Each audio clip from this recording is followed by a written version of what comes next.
said it was getting nice out. It is still morning. We get to party after this, Brought one of right? these for each of you. Oh, thank you.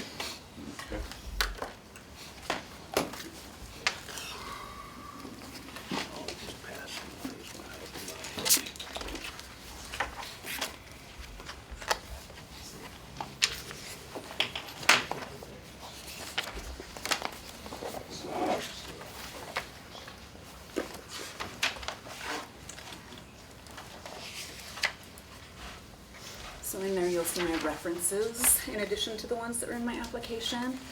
And then I brought, the order, my performance evals. I highlighted pertinent information there that I think is applicable to the job. You'll see my volunteer hours in there as well. I am a proud disabled veteran, so you'll see my disabilities letter.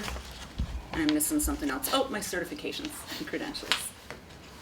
So easy to view. You guys can flip through it through the whole process too. I'll go ahead and, can I go ahead and get her going? Can we go ahead and get you started, Chair?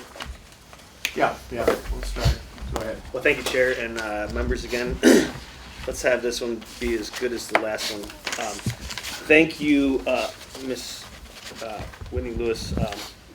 Appreciate you made it as far as a huge, wonderful list, and there's definitely yours and stood out. So I'm really thankful to have you here. So good job getting here.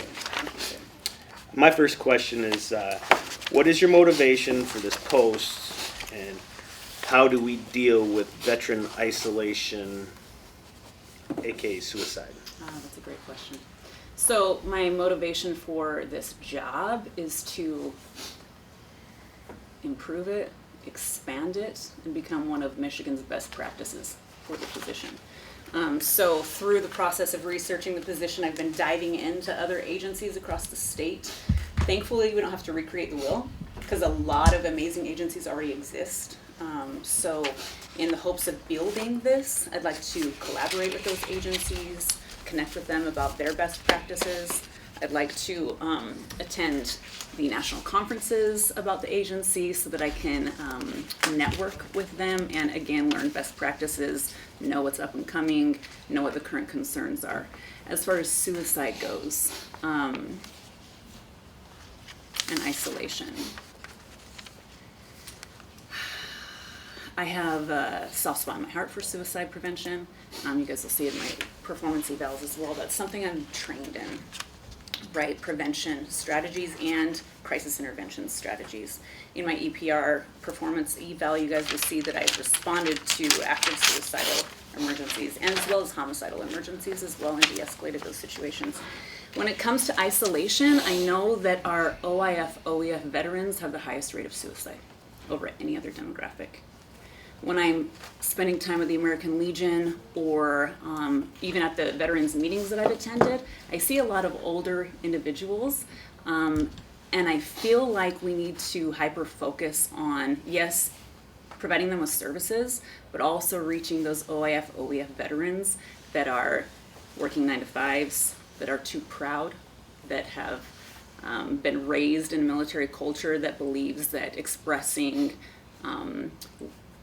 concerns or disabilities or impairments is considered as a weakness. One thing about me being a female, I've worked a lot with a lot of male veterans, and it's kind of cool. I think that with my presence, it softens things up a little bit. So it allows them to communicate about feelings and emotions, where maybe with when they're with their male counterparts, they don't do that as much. So my experience is mostly with OIF, OEF veterans. And again, they have the highest rate of suicides. So I think we need to focus efforts on reaching them specifically, in addition to the other veterans. I'll follow up just on that question before I get into number 2 real quick. Is did I see something about you being a counselor? Did you get this? I mean, in like the Air Force, like one of the positions and stuff, like that's where you get that with your practice with the suicide and stuff. Correct. So when I was in the Air Force, you were Air Force too, right? I believe. So I was on the ADAPT program, which was the enemy for a lot of people because we were in charge of the alcohol-related incidents on base. So if they got an alcohol-related incident, they came and sought me. Combined with that, I was a mental health professional, mental health technician, right? So in the 8 years that I served in the military, it was mental health and addictions, which is called co-occurring disorders.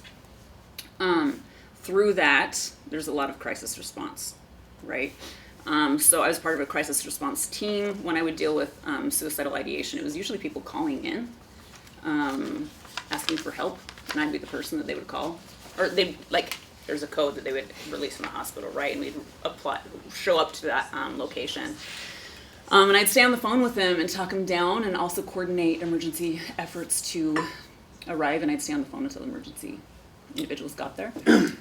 When I was on, go ahead. It's amazing to me the Keesler Air Force Base. Is that when this Yes, sir. happened?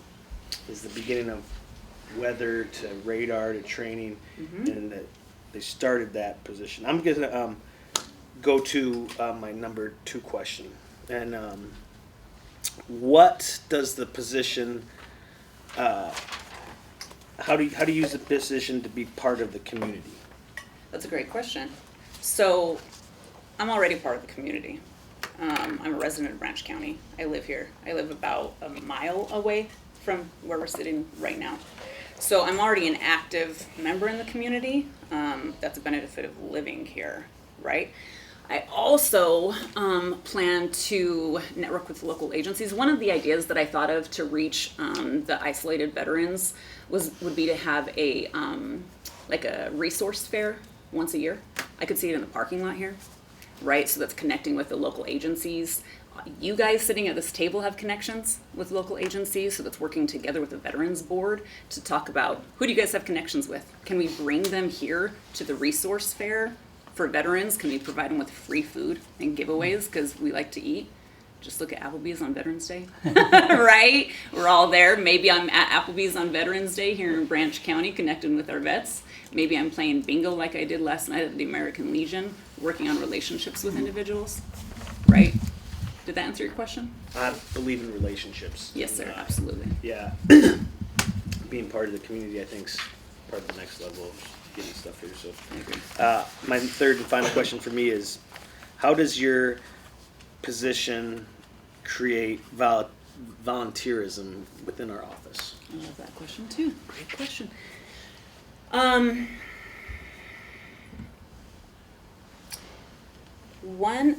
promise I'll get to it. One of the things that I think that we can improve on is making the department more visible. So when I moved to Branch County, I had no idea that it even existed. I didn't know it existed until I applied for the job last August. That to me is a problem. So now in 2025, we use social media for a lot of things. So I can see us expanding our social media presence, our website presence. When people have events, we can share it on social media, which hopefully increases the volunteers. I also have a lot of relationships with people in the community, right? So that's going up to the American Legion, that's going to VFW, when they have their meetings, letting them know, hey, we're looking for volunteers on this date, creating posts, hoping that people share them. I'm very savvy on social media. I got a follow-up. Networking, yeah, go ahead.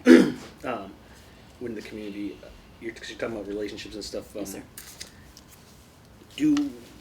What about, we have this Kellogg Community College, and like, all this is going on. How do we get veterans involved? Do you know anything about like veteran,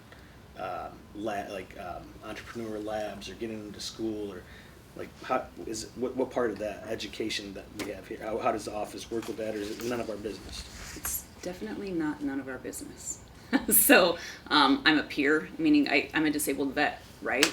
I'm going to school, so I've navigated that system myself. So I used all of my 9/11 GI Bill, and now I'm in the vocational rehabilitation program, which can be difficult to get into. So I have a lived experience on how to connect with that.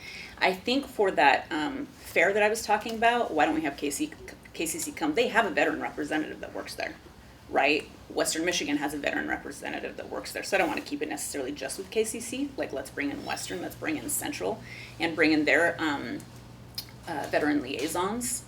work on those relationships, work on networking with them, but also have it so that the vets can show up and talk to them directly. Thank you. As indicated in your resume, you're very familiar with Word, Excel, and those kind of things. How would you use those to improve the office over there? And how comfortable are you in using the internet to look up information to help the veterans? Yeah, great. When I went into the office, I felt like we could really use electronic record keeping, right? So like if you buy a house these days, it's all done online, right? So sending signatures online, there's confidential databases that can store all this information. So I'd really like to implement some of that. And as far as my ability to manage computer systems, I actually think my portfolio is a good representation of that, right? So I had to connect with Canva for my cover letter. I had to, use Word to draft these documents. I had to tap into e-benefits to print off some of this information, right? So I'm super comfortable working computers. But also don't take my word for it. Look at my performance evals. I highlighted that in there. It shows how good I am at those things. Like the kids say these days, I showed up with receipts, so you don't have to take my word for it. You're welcome. How comfortable are you? Just share with us, because I know you're comfortable working independently. I'm very comfortable. Again, in the performance evals, you'll see that I was the sole KDAC, the sole additions counselor for Keesler Air Force Base. Keesler Air Force Base, last I looked, has 5,100 active duty military members. I was the sole provider for that, meaning any alcohol-related incident, they came to me, regardless of their rank. I had 04s, 05s in my office. So I honestly thrive in solo environments. I work best without somebody looking over my shoulder all the time. But that being said, I do believe that there has to be a level of accountability too. So when we have our monthly or every other month meetings, I plan to show up with happy little portfolios to show what we did the last 2 months as well in between each of those meetings. Yeah, to show that I'm not just sitting around twiddling my thumbs working independently. Right. But it is a freedom. Yes, sir. At the same time, it's a responsibility. Yes, sir. So, but I thank you for sharing. Yes, sir. And, Okay, my first question is, what is your understanding of the responsibilities and duties of this position? Great question. Assisting veterans with accessing resources, right? So that includes coordinating C&P exams, coordinating doctor's appointments, managing transportation to and from said appointments, managing the Foot Locker, the food donations. To me, that includes establishing relationships with individuals, networking, and it includes suicide prevention and awareness. It includes increasing the amount of individuals that we're serving and having the data to show how we've accomplished that. Yeah. Thank you. Mm-hmm. Next question, please describe a situation in which you feel your ethics or morals were compromised, and how did you handle that situation?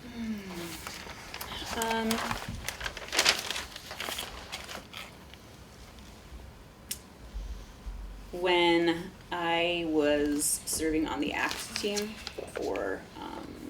in Grants Pass, Oregon, I had a supervisor who was violating client confidentiality and being fraudulent with her record keeping. So we shared the same client. I was on an interdisciplinary treatment team.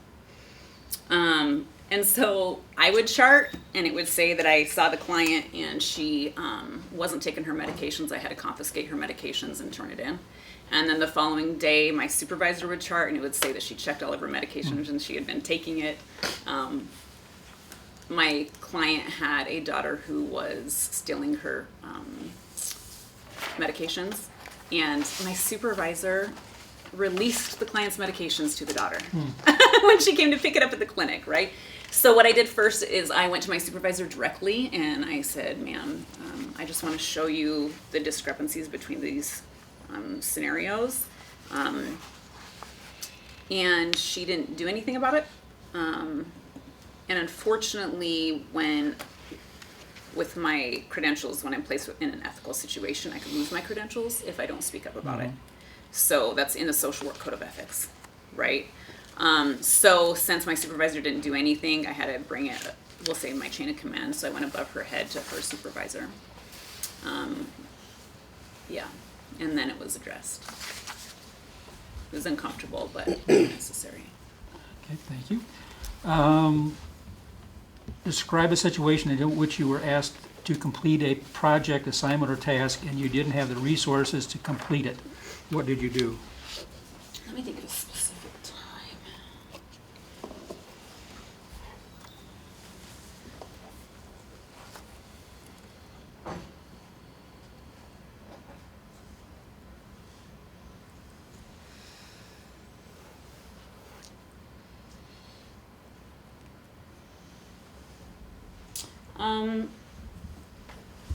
I volunteer at the local domestic violence shelter Where was that at? here in town. Okay. Yeah, again, Branch County. I keep it in Branch County for the most part. What was the name Yeah. of the shelter?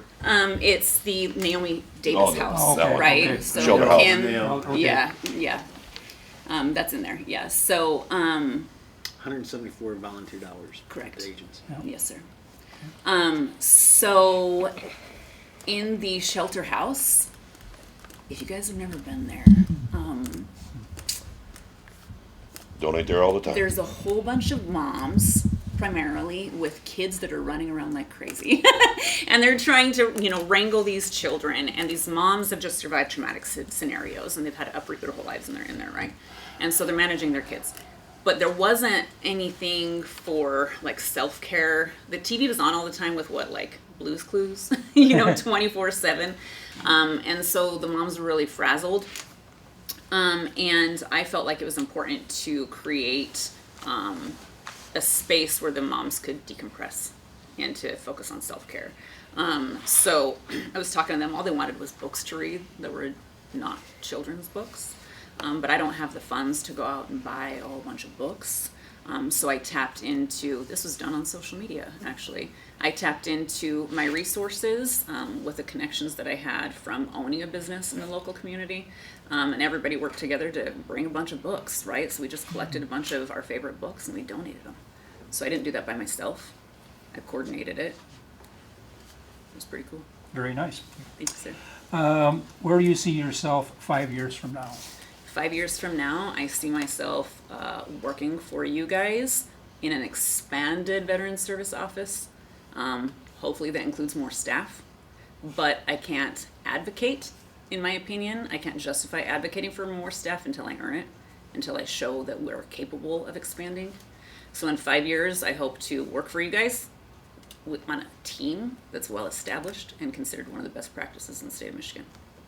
Okay, thank you. What did you learn growing up that still guides you today?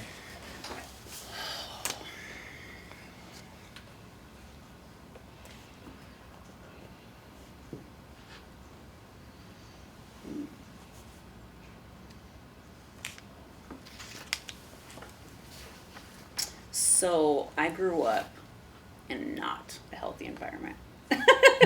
I'm one of the statistics of individuals who join the military to escape with high ACEs scores.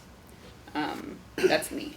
However, in the military, in the United States Air Force, we learn service before self, excellence in all we do, and integrity first. Those values still align with who I am today. If you guys know nothing else about me, integrity, Service before self and excellence. I feel like I've shown that, not just today, but before this as well. Okay. Please describe what you think you will accomplish on the job in the first 3 months and in the first year. The first 3 months, I want to focus on first impressions. So that means really cleaning up the environment. I want people to walk into the office, this is important to me, and see themselves represented in that space. So that means the branches of their military are on the walls, right? That's important to me. And when they walk into the office, it's clean and organized so that they know that this person is organized and has their stuff together, right? So that's the first 3 months. I also think that first impressions exist on social media. I do. I want our social media account to be bigger because that's how we're going to reach those OEF veterans. They're on social media all the time, and I think that we need to capitalize on that. I also want to work on our website. So when I look at the other counties' websites, they have a bunch of resources on there. And the first impression when you click on their website is, oh, these people have their stuff together, right? They're solid. Look at all these resources they're going to provide for me, and it's easily accessible. I'd like to, a dream that I have, one thing that I have thought about is, I don't know if this is possible, so I have to get in there to figure it out. I'd like a list of all the veterans in the county. And just like when people are campaigning, I'd love to get a bunch of volunteers to go knock on their doors with, a list of resources, and so that there's a face to the location. Let them know, start working on those relationships. That's a big undertaking, I know that, but I think if I get enough volunteers, I can pull that off too in the first 3 months. Okay. In the next year, I hope to sit in front of you guys and have proven my worth. To show that I'm a woman of my word. By that point, I would really like to talk to the county commissioners about getting another position, but have earned it, as evidenced by the things we've pulled off, which includes suicide prevention awareness, which includes reaching more veterans, which includes increasing our numbers, which includes working on relationships in the local community. Okay, thank you. And then, what is your biggest strength? My voice. Your what? My voice. Your voice.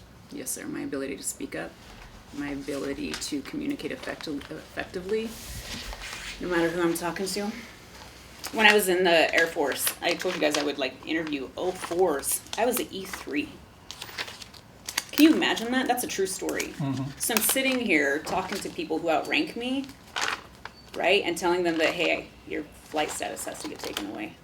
You're not going to be able to fly anymore. That was scary, right? Yeah. But I had the best supervisors. Look at my references. They're pretty cool. My supervisors were pretty amazing human beings.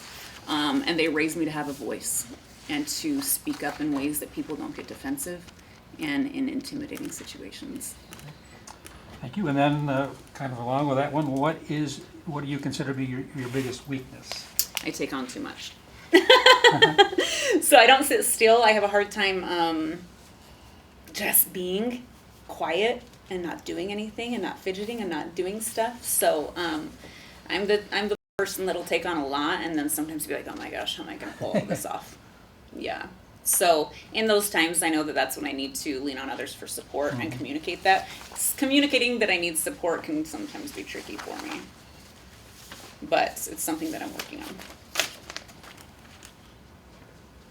Okay, and then my last question is, what inherently motivates you and keeps you going each day?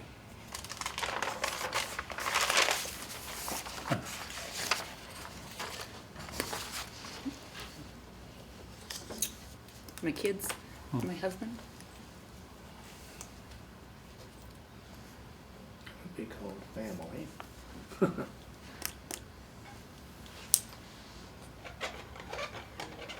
Okay. Thank you very much. Now, I'll let Tom ask you some questions now. I'll just start with the first question, I might circle back around. As the Veterans Affairs Director of Branch County, who do you work for? Branch County, veterans of Branch County.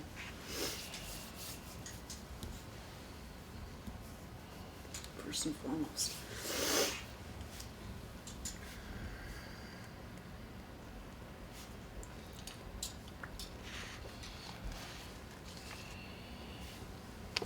Looking over your resume, I see you have educational background, and how will this assist you in your position? I think my degree aligns with this position perfectly. I know in the requirement it was a degree. Not all degrees are created equally for every job. I have a social work degree. This is 100% applicable to this job. So social work degrees consist of networking with community partners. It consists of, yes, suicide prevention. It consists of awareness of mental health, right? So I was specifically trained for this position because of my degree.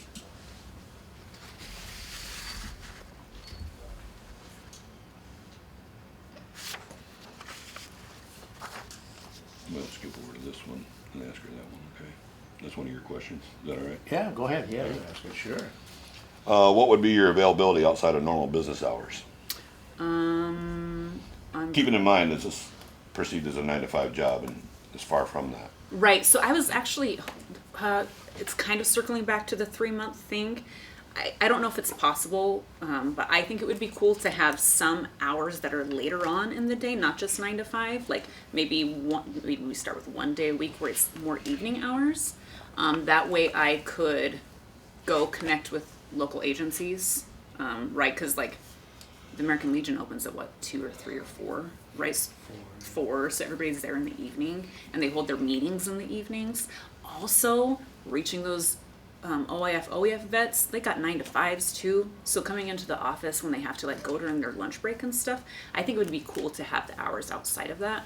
But I'm available. That's what's awesome about living in Branch County is I'm an hour away, or not an hour, a mile away from here, right? I'm within 5 miles of everything that's in Branch County. We have the Elks, we have the Eagles, we have the Moose, we have various organizations that participate with our vets. That's where I was circling around to, was after the day is done, the day is never truly done, your availability would still be there, Yes, correct? sir. Yes, sir. I'm just not available Thursday nights because my kid's wrestling. And in the case of emergencies, say a vet, like Rod put it earlier, his furnace went out on a Saturday afternoon, and would you be available in those situations? And how would you be available? That's a good question. I can't do nothing for furnaces personally, but I could connect with local companies, right? So that's interesting.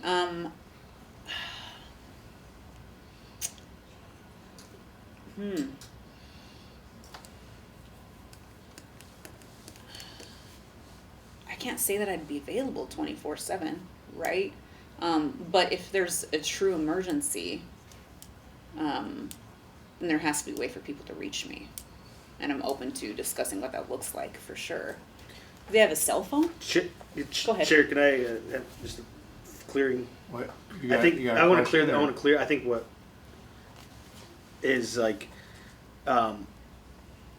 we understand like families. I think I do for sure, and like priorities and things like that. But like, we have to have something in place with either a phone Right. or an on-call. Some and you don't have to like be holding hands or something, but you may make a call. Okay, Dersh, you need to get over there and fix that Yeah. HVAC, right? Like so. We're just Yeah. saying, how do you handle the 24/7? And like the adjustable hours is something we're more than probably open to work with. But like, how do you, when you've got a dying veteran, how do you get them? Listen, That's different. Okay, Yeah. well, like Or a veteran. Needs a how I furnace. had it was, yeah. The furnace was a goes good out scenario. Saturday. that's an emergency. Yeah, That's that's an an emergency. So I think part of the job is triaging what constitutes an emergency, right? So obviously it's a spectrum. On one hand, we have suicide. On the other, we have like, my AC went out, but it's 70 degrees outside. You know, like figuring out and triaging that I think is an important skill to have. But there would never be a time when there's an actual emergency. And if I was in the area, I wouldn't be available, right? 100%. That's all I have, Rod. Thank you. Okay, yep. All right, I got some questions here for you. You've kind of explained it roundabout, but why should we hire you?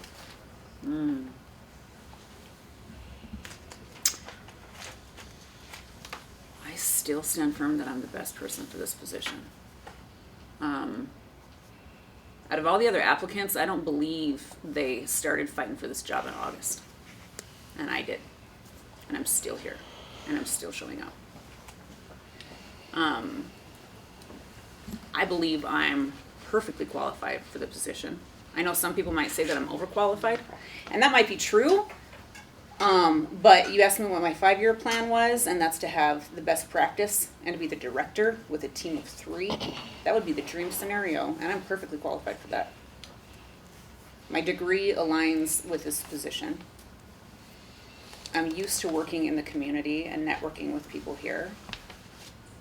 And I just think that I'm the best candidate, and I brought receipts. If you look in this portfolio, I don't know what they call it in the other branches of service, but in the Air Force we call it Firewall 5 Airmen. That means in those performance evals, if you open that up and look at it, I'm rated the best on every single eval in every single category. And that's hard for me to talk about because I consider myself a humble person, but I know my worth, and I brought receipts to show it. So in those evals, I was the youngest addictions counselor in the Air Force. I'm capable of working alone, managing 5,100 people. My supervisors rate me as the best of the best. So if you want the best of the best, then I'm your person. Chair, to support your question, I was just wondering if she would know, like, she's talking about receipts and stuff, and so this is like our expenditures, like, what does that look like to you? What does that mean to you? Can we ask that? I don't think so. That's not consistent with the other interview. Okay. Sorry. I mean, You agree with that, Rod? I think it is. It's part of our receipts and like Yeah. what we're based you- upon. But we didn't ask that of the Yeah, other that one. was the other Trying one. to be consistent. Okay. We want to be consistent with Okay. this. It wasn't a stump thing. I Sorry. just want. Right. Okay, I want to ask a question. I'll just say that, like, You Well, can I ask. can ask a question that kind of goes along. with yeah, it. just the numbers or whatever, like how we You drive, talking how we about drive, budget? how we drive. Yeah, budget. Yeah, well, we drive it. There's a budget question Yeah. here. Yep, I can Thank ask you. that. Thank you. Well, along with that, the next one I had on here is how well are you working with a board, this board here, especially this board? Yeah, I think that's a great, I keep saying that, but it is a great question.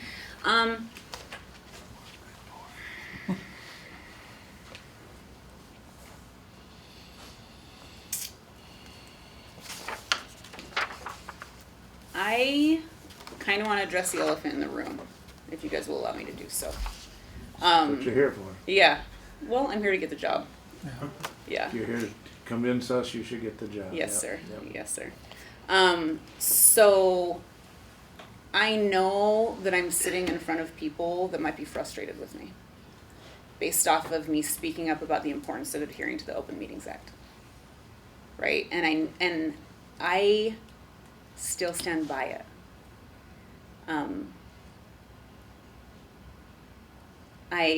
Integrity first and excellence in all we do.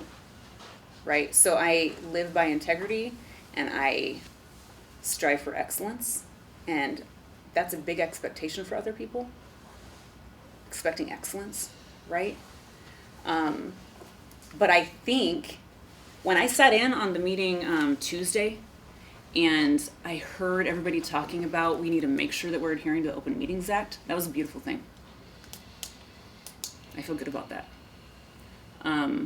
I think together, all of us could be game changers. And I feel 100% comfortable that I can sit and work with you guys, be professional, and create excellence and serve our veterans in that way. So I'm comfortable working in front of boards.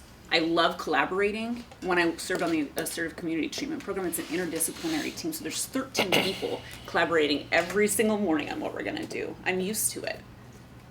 But I do have a voice. And I like to hear other people's voices too. I think that we work better as a team versus an isolated unit. And so I'm excited. I am, genuinely. I'm not even giving you guys smoke. I'm genuinely excited to work with you guys. I think that it will be just fine. Okay. You know, we have a small fleet of vehicles, and we use those, I think, the best way we possibly can. And how do you how do you see the use of these vehicles and the maintenance of them, when they should be replaced, and all that, as far as the policy for that stuff, where do we get that? So I don't know where to get the policy for the vehicles, but I'm sure that'll be part of the onboarding training. And once that so I love policies. I love them. So once they give me the policy, then it has the how we're going to adhere to it. So that includes, I imagine, documenting miles, right? Anytime somebody gets in the car, they got to write the miles down. They got to write where they went. I'm used to doing that because we had a fleet of vehicles in Oregon and in the military too. Most places have fleets. So we have to document those miles. For the grants that they were purchased with, I'm used to working with grants. So when I owned the local business, I got accepted for a grant. I had to also report back to them how I used those funds. I also didn't make it on a grant too. El Taco Loco beat me out. But I know how to apply for grants, right? And I know how to adhere to those regulations. So show me the reg and we'll stick with it. With the maintenance and stuff, I think that's easy. Maintenance and all that, I agree. What happens when when you ask for a policy and there's not one given to you? Cover my butt, just in case. Yeah. That's good. Cover my saying butt this is just deep, in Chair. case, man. Well, you're saying if there's not a policy out there, you can create one within the unit here? I don't see why not. Okay. Yeah. Like if we don't have a system in place, then let's create a system. Yeah. No. I would say that you've proven in creating systems and policies. Like, Yeah. It's goofy in to there. hear you say you're Yeah. a policy lover, Okay. but Yeah. You've been in the office in there, right? Yes, sir. You've seen all the different things that office does outside of going into the computers, which you're good at, and getting all those things for. But we've also got the food pantry, and we've got electric carts and all those different things that people bring in, and we try to get them out to the vets. Is there anything there that you would change or add to, take away from, any of that stuff? What I know, what I've seen, I think it's doing well, right? The food pantry, it seems like people are using that like crazy, and there's a whole bunch of people dropping off food. That seems to be operating well, but I don't know because I'm not in there. And I think, handing out cards and stuff for veterans is cool. Could we increase it? Probably. I feel like I need to get in there to understand it. I just don't know enough about it. I saw it, but I just don't know enough about it to come up with a plan. But at our 3-month post, I can give you a solid plan.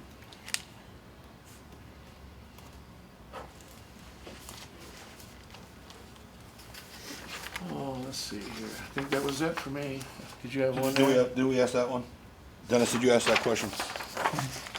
We can ask it if Um, yeah, go ahead.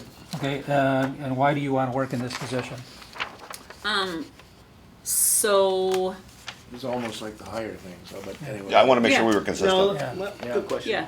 Yep. So, it's kind of cool when I reached out to the people on my reference list and I said, hey, I'm applying for this position, will you be my reference?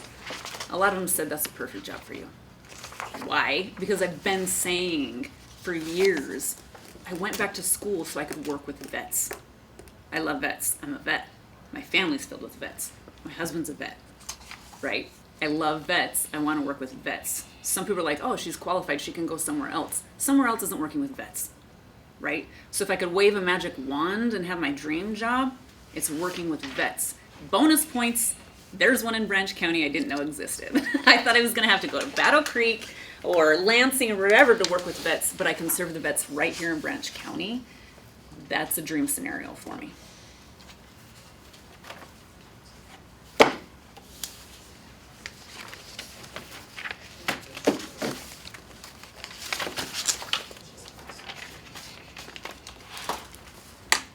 Are there any other questions from the board? Oh, sir. Okay. We don't have any questions. Do you have any questions? I do. Again, I believe in transparency. I believe in addressing the elephant in the room. I'm curious if my speaking up about the Open Meetings Act and bringing that to the commissioner's attention will create a bias or reservations with your guys' ability to hire me. I'll start. I have no feeling regarding what you just talked about. Okay. If you, I mean, you have a feeling towards it? Open it up to conversation. I didn't. I don't No even. way. I'll tell you this, these two are brand new on the board, since you said Right, I all that. remember. Three of us have been here. I don't know how these two felt, but it was a cut to the years I've spent on this board to say that the whole board needs to be replaced. And that all looked to me like you didn't get your way, and you're going after the board to get out of here and get, so you can start in on it. So I didn't say that it needs to be replaced. That's I what it said- sounded like. I understand that. I said it needs to be overhauled. So what that means to me is adhering to the Open Meetings Act. That means to make sure that everything is by rules and regulations. So I feel like that's a good thing. I feel like being transparent and making sure that our taxpayers know that we're adhering to rules and regulations is a good thing. I know that excellence in all we do is a tough standard, but if there's rules and regulations, I feel like the overhaul, that's where it comes from, is we need to overhaul and make sure that we're adhering to these rules and regulations. So, like I said, on Tuesday, when I sat down and I was a part of the meeting and listening, there's already a push to make sure that we're adhering to rules and regulations. And I don't think that's a bad thing. That's the overhaul. And when I sat here a second ago and said, I'm excited to work with you guys, I think that we'll make a good team, I genuinely mean that. 100%. But thank you for being transparent with me and keeping it real. I appreciate it. 100%. I understood that you wanted to replace the board. And I made up my mind that, if you were the best person, determined to be the best person for the job, I would fully support you and do everything I possibly could to help you be successful. But I also determined that based on my understanding of what you said, and I wasn't there, that as of day one, if you took over, I would turn in my resignation so that you could work with individuals that you felt comfortable working with and that you were confident in. So that was basically mine, but it would not like I said, if I thought you were the best person for the job, that's who I will go with. But, there may be some trials and tribulations or whatever that we have to overcome, so. Well, first of all, just the commissioners still appoint, so Yeah. that it would be a special election if you did that and all We're that. just getting going. Yeah, we don't know where You gotta that stick goes, with but- us, man. We need you. Yeah, So- appreciate your thoughts there. Can I respond to that? Sure. I would be heartbroken if that happened.